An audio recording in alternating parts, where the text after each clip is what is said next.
How to heal past trauma. I'm going to share with you some of the things that I've learned over the years. If you're new to my channel, in 2014, I was in the process of exiting this reality when Archangel Michael appeared. Only reason why I'm here. After a 9-month long drinking bender in 2015, I decided the traditional route was not for me, so I started working with shamans and energy healers and Reiki healers. Well over 100 sessions over the years, and started working with plant medicine. And just today, I had a cord cutting healing session with a shaman, and it got me thinking about my journey since 2015 to get to where I am now. And it made me think about some of the things I've learned and experienced along the way. So I'm just going to share with you things that I've learned from my own journey. Number one, when it comes to healing past trauma, it starts with identifying, acknowledging, and becoming self-aware to the point that there is healing that is necessary. Once you do that, you identify what it is that needs to be healed. I remember being able to identify, I was like, okay, that needs to be healed, that needs to be healed, that needs to be healed, that needs to be healed. I was good at identifying all these things that need to be healed, but I was like, well, okay, now what? How do we heal from there, right? That's when I started working with Reiki healers, and these individuals could tap into your energy, tell you where your blocks are and what's going on, and help you become much more self-aware.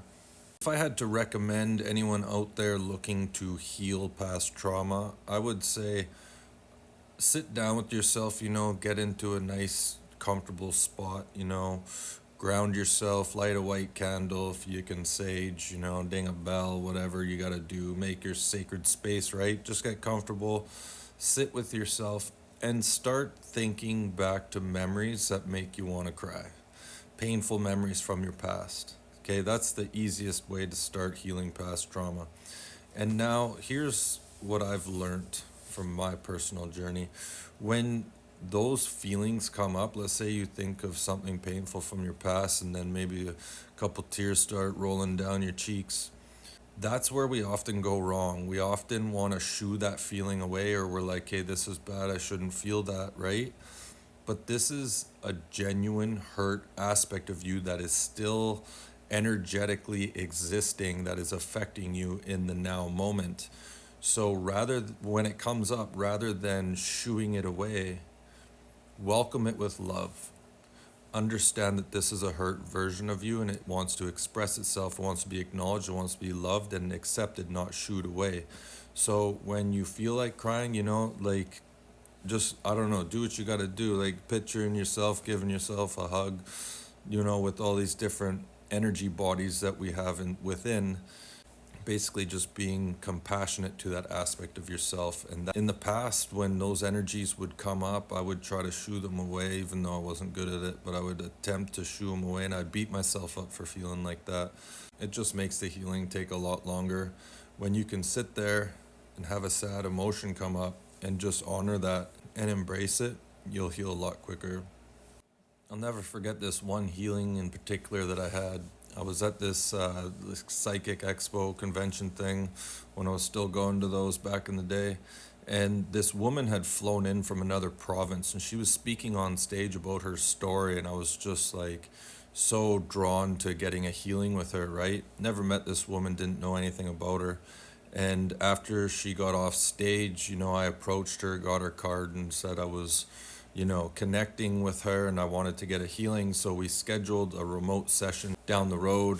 And when the time came, this was someone who didn't know nothing, but what the whole healing was about was she was just basically going to be clearing my chakras. When she journeyed into my solar plex, she was taken to a time where I was 9 years old and I was sitting on the curb with my hand in my head. And she asked this younger version of myself what I was doing. And I said to her, what do I have to do to make her love me? And this was referring to my mom. She told me she tried to send loving energy, healing energy to my heart of this 9-year-old version of myself. But she said that my heart was so broken that nothing was sticking, so she started working on other chakras that could, eventually help support that. Sometimes trying to understand time and space can be a tricky thing, but, the younger hurt versions of you, that when you think about make you want to cry, they're actually still existing, experiencing that. So just know that you have to see that version of you as like a little child that feels that way. And when you get angry and try to shoot away, it's like you're shooing this little sad child version of you that's just looking for comfort.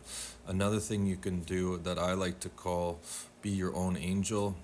Any chaotic experiences I've had in the past, I've sat down and I've just pictured myself now going back in time as an angel and comforting that version of me in all different types of scenarios, and just, communicating, saying what was going on and why, what needed to be said, basically. So that's something you can do. I know this is very shamany, but all versions of you are still existing. So treat them nicely, don't shoo them away.